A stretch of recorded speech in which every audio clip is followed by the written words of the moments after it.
Good afternoon. There's an unpopular opinion. Stress is good. Nobody's complaining, so let me elaborate a bit further.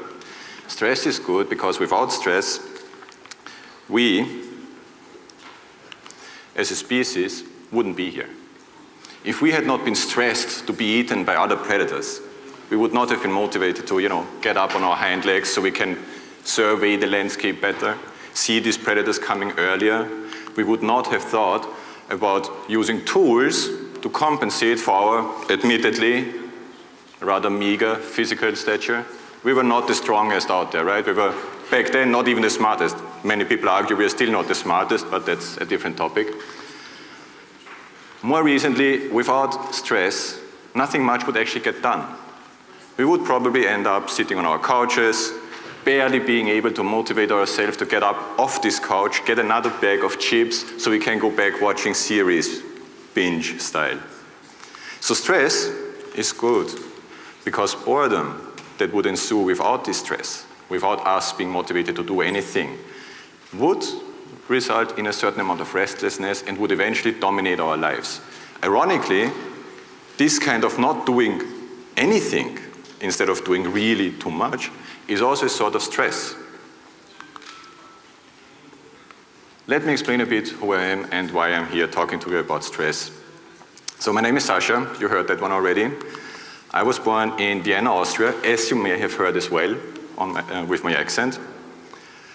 In 2011, I moved to Brasov, where I have been living since, which was a good move in my opinion. Everybody, and probably a lot of people in the room are right now thinking, but why? And I'm not kidding, it's not only people from Austria or Western Europe when I talk to them about this, even people in Romania, when I tell them about this move, they go, but why would you? Well, simple answer, it's a really nice country. We have a lot of nice people here, very well educated. Fortunately for me, most of them speak very good English, so I'm embarrassed to admit I still don't speak proper Romanian. The thing is, while I'm still feeling, sometimes at least, like a kid, and according to my wife, more often than not behave like a kid, I'm actually a father of 2 kids myself right now. I don't know how that happened. Well, obviously, I know how it happened. I was there, but you know what I mean. More professionally speaking, and we heard this also in the introduction, I spent basically the last 3 decades, which is longer than most of you have been around, figuring out how I can work better myself as an individual, and then take it to the next level and make people work better together, either as small teams or as whole organizations. This is also one of the focus areas at my current job. At LIMITL3SS, I'm working with 2 fantastic teams in HR and IT. Our main purpose is basically to provide the organization with good people and then give these good people everything they need to do their jobs as well as possible and, very important, have some fun while doing it. By the way, these 2 teams from HR and IT, these are also the ones who organize this whole thing here. So you see how lucky I am to work with this kind of people. Yes.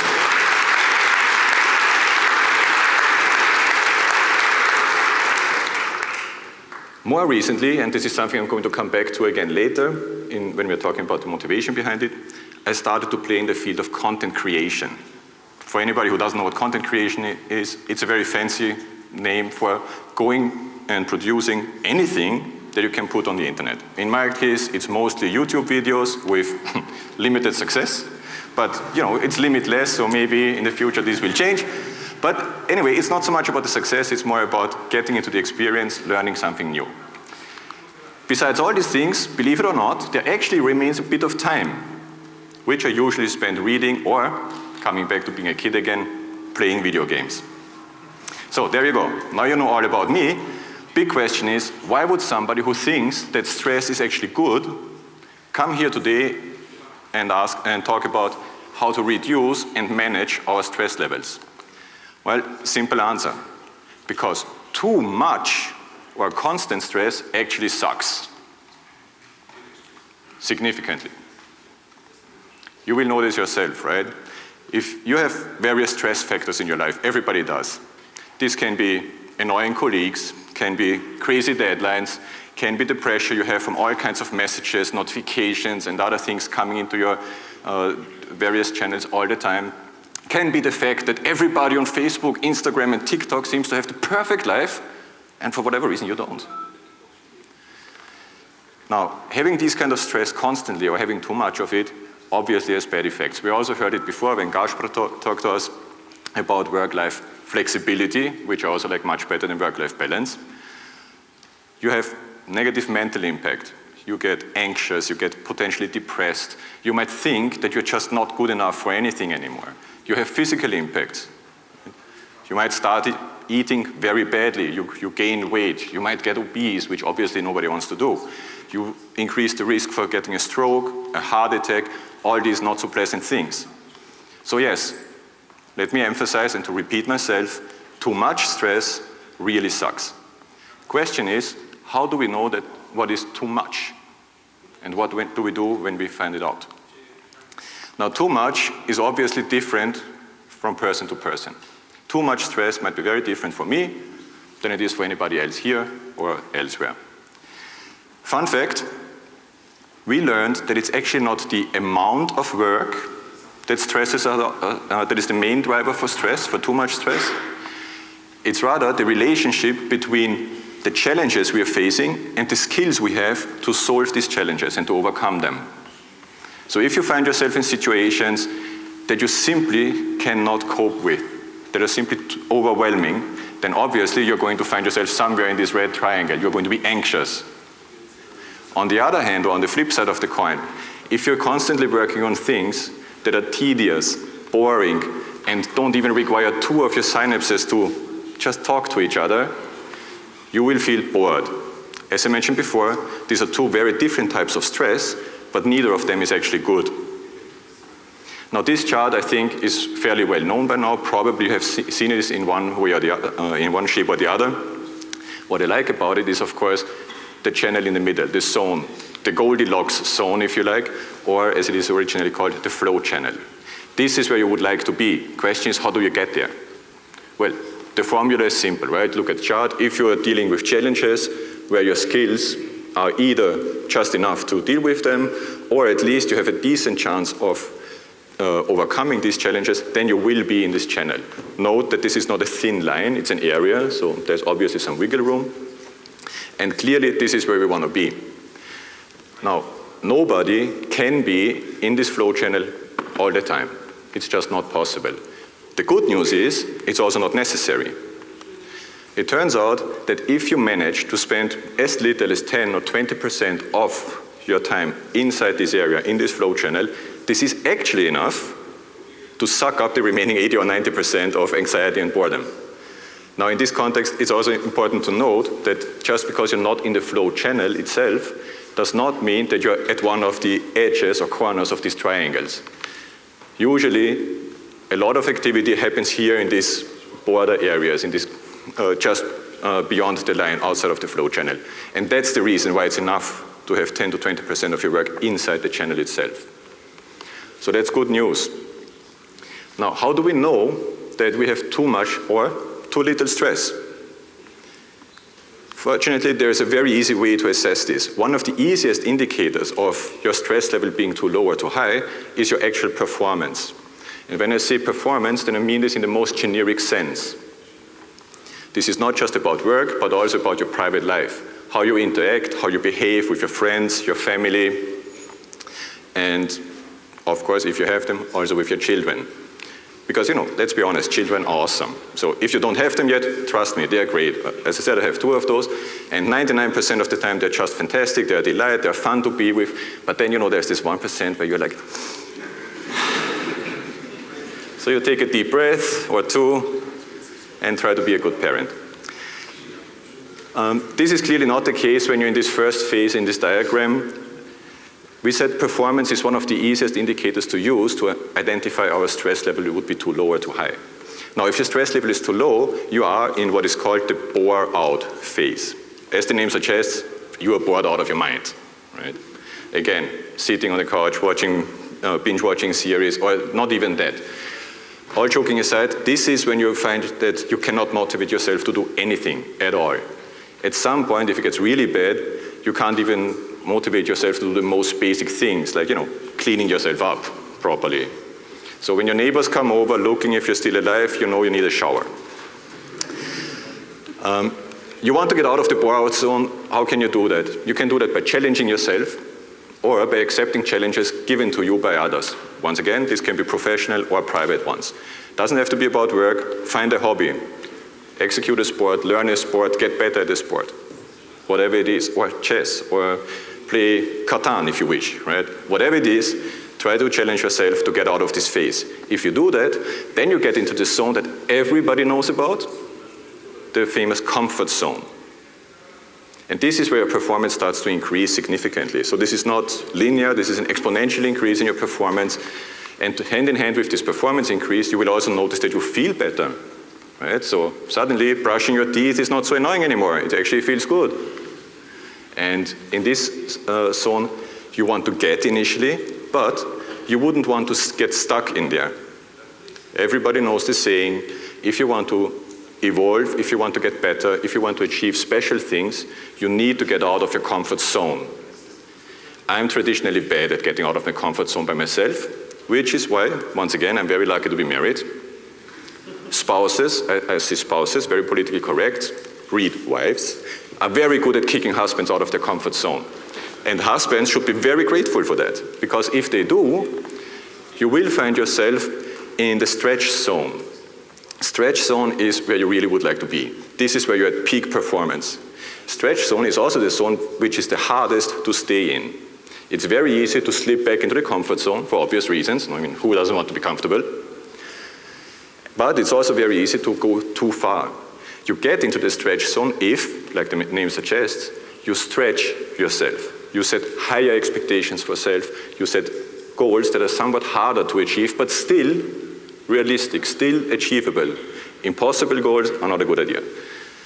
So you have to keep this balance, and in this case it's really a balance, not between work and life, but a balance with work, life, family, friends, hobbies, anything you want to do. All these things are part of who you are and how you live. So this is the balance you need to strike there, and this is the challenge you are facing. If you were to push yourself too far, you would start noticing that once again your performance level drops. You would start experiencing stress symptoms, as we mentioned before. And if this is the case and you notice this early enough, what you can do and should do is once again take a step back. Maybe you pushed yourself a bit too hard. Maybe you took on too many challenges. Maybe the ambitious goal you set was actually a bit too crazy. And that's okay. You can change that. You can take a step back, make sure you get back into the stretch zone. If you fail to do that, you will inevitably slide towards the zone where nobody ever wants to be, but increasingly many people end up, the burnout zone. That's not cool. I mean, the name itself is already not nice. Being there is even worse. And getting out of it is not easy. Most likely, if you find yourself in a burnout zone, you will not be able to get out of it all by yourself.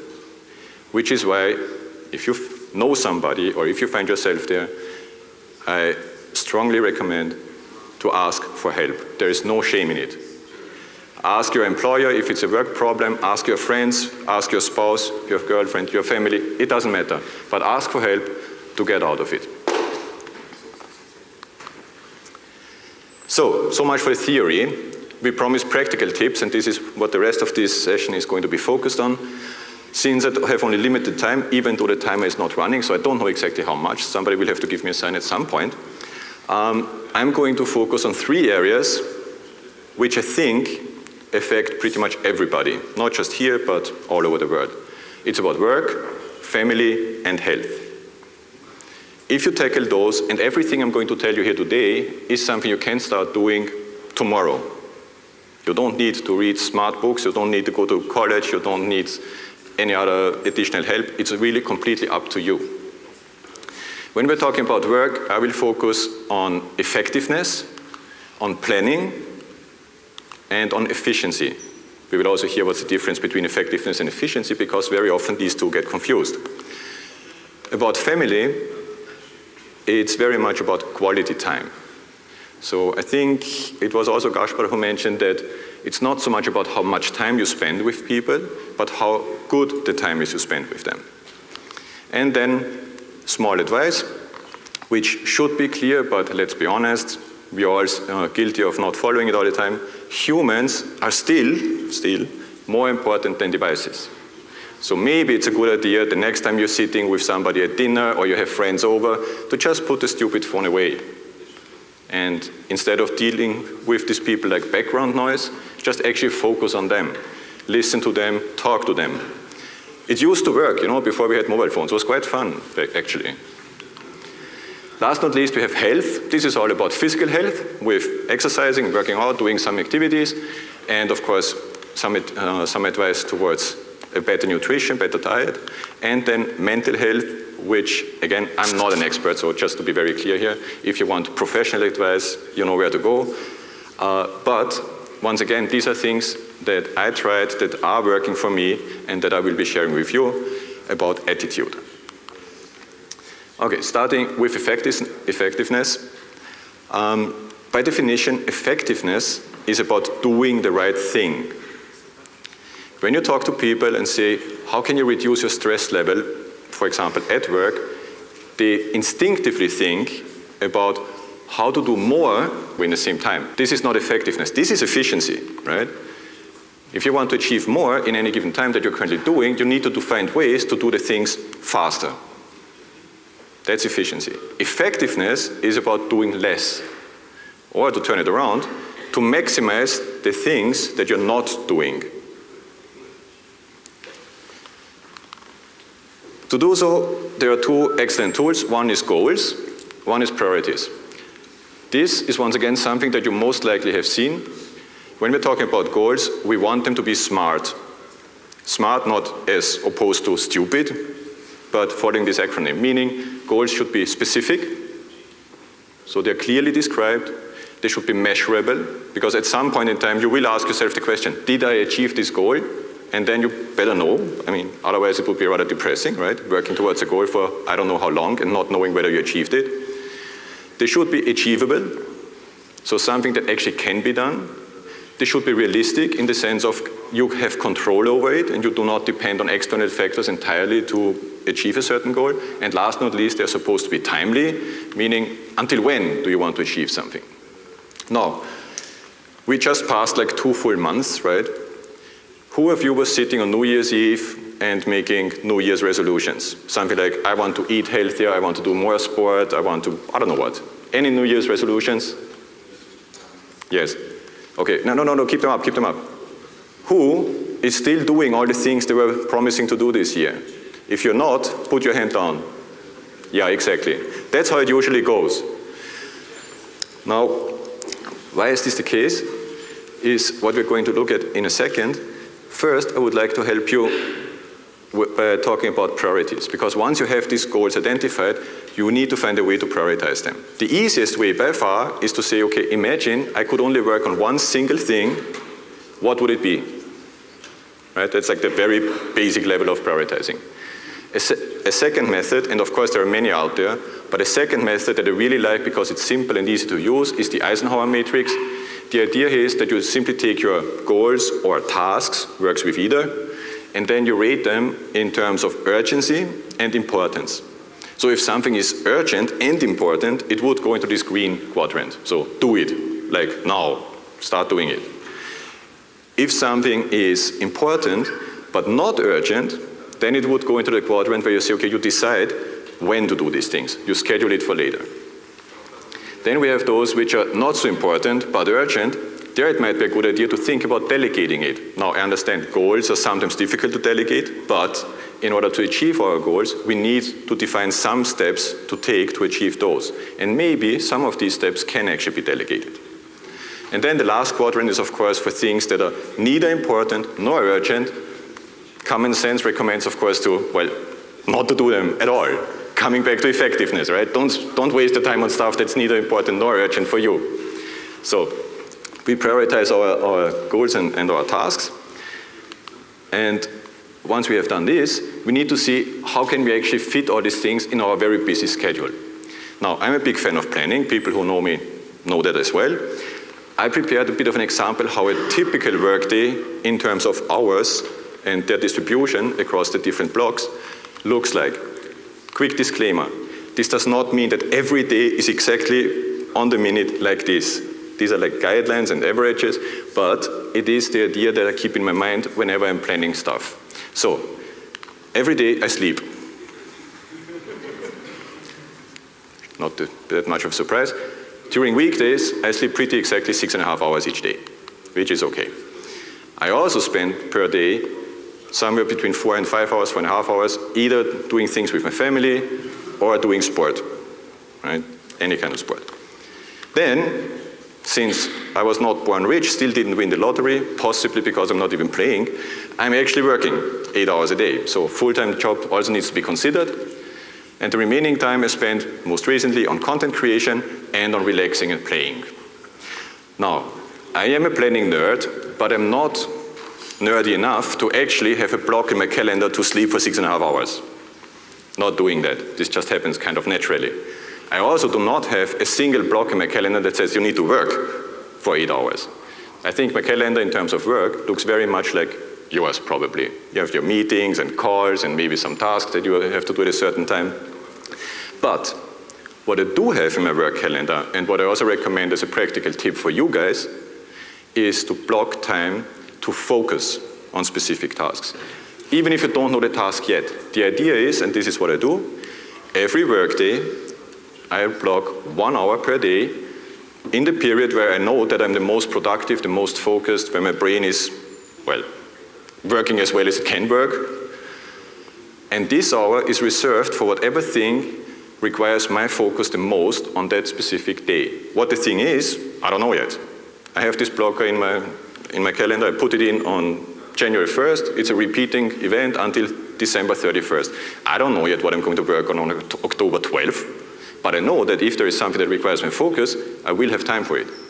Because, and that's the nice thing about it, once you block this time, everything else arranges around it. Because nobody can book this time away anymore. Now, weekdays obviously look slightly different. Major difference, there is no red block, there is nothing for work. Again, that's a rule. I do work on weekends sometimes, but I really try not to, so unless it's really necessary, there is no red. Instead, I distribute the time on nice things. Things that are good for me, like family, sport, sleeping more, right? Because 6.5 hours kind of works, but 8 hours is better. Good, talking about efficiency. There are many things that you can do to increase your efficiency, new or old technologies, implement them, embrace them, improve them. Think about the way how you work, change the process, remove steps if you can, redesign your workflow, prioritization we discussed already. So in the interest of time, I would like to focus on a specific one here, which is about building strong habits. Habits, and here we're coming back to our New Year's resolutions, can help you a lot. The tricky thing with New Year's resolutions is, just because it's like December 31st and you say, yeah, next year I'm going to be super sporty, or I'm going to lose weight, or I'm going to gain muscle, or whatever it is. Doesn't work like that. It does not work overnight. You need commitment, you need consistency. Two good things here. First, you can do this any day. You don't have to wait until January 1st to start. Believe me, it really works. Doesn't really matter. Second good thing, you don't need to make drastic changes quickly. It's totally fine to start with small changes because these changes are going to compound over time.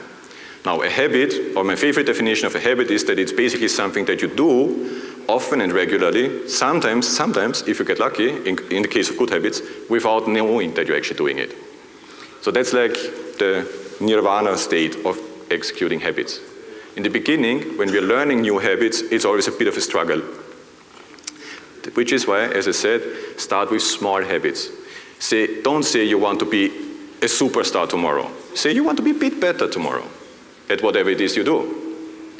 Whether it's about eating healthy, or doing more sport, or something at work, or learning a new thing. Just a bit better every day, and over a year, this compounds to a huge impact. The second thing that is good about setting reasonable habits or small habits in the beginning is that we tend to be able to execute it more frequently and more consistently because there is something known as the motivation wave. Motivation wave means that, especially when we start a new habit, like, January 1st, well, after we sober up, so January 3rd, we are usually very motivated. Yeah, that's it. This is the year where I'm going to do that. So we have a high motivation. And then we start, and it's hard, right? It sucks. And then something happens, and today, I would really have liked to work out, but I can't because that's really important. Or for whatever other reason. And suddenly, you haven't done what you wanted to do for 2 days. And then, now I lost already 2 days. Is it actually worth going back? If you start with small habits that are easy to do, with small improvements, the motivation wave still drops, but it's because it's so much easier to do, you still have enough motivation left to actually execute, especially if you make it easy. Now, this is a very high level and quick summary. If you want to know all the details about it, highly recommended to read Atomic Habits, if you haven't yet. If you have read it and you're still not doing it, read it again. Now, how can I make a habit easy? Very practical example from my own experience again. I said, okay, I want to eat a healthy diet every day. Now, okay, I didn't say that. My wife said, you need to eat a healthy diet every day. That's very hard, right? So first, what is a healthy diet? And really every day? I mean, I like pizza, I like burgers. I like most of all eating unhealthy snacks in the evening. Kids are finally sleeping. You saw before these 2 hours of relax time. That's usually somewhere between 10 and midnight, right? You get time to do, I don't know, read a book, or if you're too lazy, just watch something stupid on TV and snack. That's what I like to do. Obviously, that's not great. I mean, I'm not in my 20s anymore, barely, but I can't keep doing this. So what I said instead is I break it down. I say, I want to start each day by drinking 2 glasses of water before drinking or eating anything else. That's easy. I have been doing this for months. It doesn't hurt, it doesn't cost me anything. I wake up in the morning, wake the kids up, go down to breakfast, 2 glasses of water, easy peasy. Then, again, inspired by my lovely wife, intermittent fasting. Does anybody know what intermittent fasting is? Okay, quite a few people. Quick summary. The idea is you eat during 8 hours of the day and then for 16 hours you don't. Quite simple. In our case, it looks like we tend to eat dinner around 7 and then until, 11 I think the next morning, you're not supposed to eat. And this conflicts with my snacking habit, right? Because 10 p.m. is pretty much between 7 and 11 again. So, which is why I knew I can't do intermittent fasting every day. Also, apparently you don't have to. So I said my habit will be to do it 4 times a week, which mostly works. And the third one in this context, I used to drink a lot of sugary beverages, or to be very specific, Red Bull, right? So not even just Coke or Pepsi or anything, but really hardcore Red Bull, like a lot, every day, for years. Sometimes I'm surprised at my life, right? But then again, I'm probably so well preserved, I won't decompose for a century. So once again, this was a hardcore bad habit, almost like smoking for some people. And I said, okay, I have to get rid of this stuff. But once again, I knew giving it up completely, I don't know, that's hard. But saying I don't want to drink this stuff at least 5 days per week, and then maybe on the weekend or at some point, I enjoy something, that works. So do your habits, define them, make them easy, write the motivation wave, and you are going to get there. So you notice all these things can be done easily and quickly. Moving on to the mental part. For me, this is a lot about attitude. And here, I want to draw your attention to the idea of Stoicism.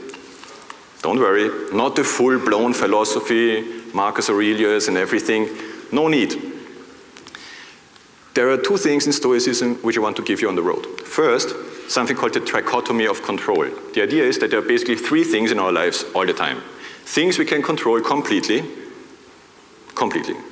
Things we can control a bit, but not entirely. And things we have no control of whatsoever. Now, the idea of Stoicism, one of the ideas is to spend most of our time on things we can control a bit. And when I say most of our time, then I mean most of our worries, right? So when we think about things, when we worry about stuff, let it be about stuff that we can partially control. Then spend some time on the things you can completely control. Guess how much time you should spend on things you cannot control? Bingo, none. Because why would you? You cannot change the things you can't control. You can't influence them. The only thing you can control is how you react to them. The second thing is not to care about being better than other people. Doesn't matter how good they are. If they are better than you are at the moment, maybe they deserve it. Maybe they're just born smart, or maybe they worked hard, or both. Doesn't matter. Don't compare yourself to how other people are. You should more focus and care about getting better yourself every single day. Again, you see there's a bit of a parallel. Getting a bit better every day is completely enough. You don't need to wake up tomorrow and go ahead and win the Nobel Peace Prize. Right? Just get a bit better in whatever you want. Pick one domain that is of interest to you or important to you. Get a bit better if you want to. Don't go and play a tennis game with the intention to kick the other guy or to blow the other guy off the field. Right? Go there with the intention to play the very best tennis you can play. Because if you do that, and if you keep getting better and better every day than you were yesterday, eventually you are going to be better than the other people. If you want to know more about this, second book recommendation, and the last one, I promise, A Guide to the Good Life. This is like the updated version of Stoicism, very compressed, very up to date with practical tips how to do this in real life in the 21st century. All right, so let me summarize. To manage and reduce your stress levels, very practical things. First, be effective. Identify the right things to do. Don't waste your time and efforts on the wrong things. Plan your time. You don't need to plan it minute by minute, but think about how you want to spend your day, what important blocks are in there. Especially when you're busy at work and you have challenges that are often popping up, try to block focus time. Actually at 3SS, a few months ago, we introduced the idea of having focus time across the organization. I can't say how many people really stick to it, but the basic idea is that during week, I think it is from 10 to 11, or 11 to 12, something like this, we highly recommend and suggest that everybody just focuses on their own stuff. No calls, no meetings, turn off your notifications. By the way, most productive app on your phone? Flight mode. Turn on flight mode. The world is not going to burn if you're not available for 1 hour. I know it's hard to believe and everybody's super important and crucial, but really true. Then be efficient, doing things the right way. So we do the right things, we do them in the right way. Build habits, remember, SMART goals. It's enough to improve a bit every day, ride the motivation wave. Last but not least, be healthy, work out a bit. Again, you don't need to say, I need to have a six-pack. I mean, I would love to, but that's not going to happen anymore. But I say I want to work at least 3 times, I want to work out 3 times per week. Again, it's not a crazy ambitious goal. It's possible, it's relatively easy, can be done. And work on your attitude. Question is, why shall we do that? Why shall we reduce our stress levels? Why would we bother with all these things, with habits and goals and everything? The answer, 4,696. Not 42, 4,696. This is how many squares are on this grid, and this is also how many weeks are in your life if you live to be 90 years old. So let's imagine it's all our birthday, right? Damulzan, all our birthday today. We were born today 21 years ago. This means 1,096 weeks of our life are gone. That's not too bad, right? It's not scary. I mean, we spend a lot of time with getting self-sufficient, not needing diapers, you know. We spend a lot more time on getting educated, preparing us for the rest of our lives. That's not scary. This is me. I'm 49 years old. I'm beyond the bold fat line in the middle. So 50% is behind me, right? Assuming I get to be 90 years old. Red Bull, probably not. Yeah, I mean, with the Red Bull in my system, 90 years seems optimistic. But it's just one more reason not to waste time. As so many other people think, if I had known 20 years ago what I know today, my life would have been different. Well, you are fortunate. You came here today. Many smart people, very good speakers, and me, told you some things that can help you, that can make your life better, make it worthwhile. You don't need to do everything at once. You don't need to have it all figured out today, but pick some of the things, whatever applies and helps you best, and start doing it tomorrow. Whatever you want to do, it's your life. Everybody gets a life, but only that one. It's up to you how you live it. I have like 5 seconds left for questions. So if you have any questions, maybe we can be merciful and shoot 1 or 2 out right now. Otherwise, I will be more than happy to talk to you outside. And if there are no questions whatsoever, it's time to wake up now, because we are going to come to the interesting parts again. So thank you, mulțumesc, and köszönöm.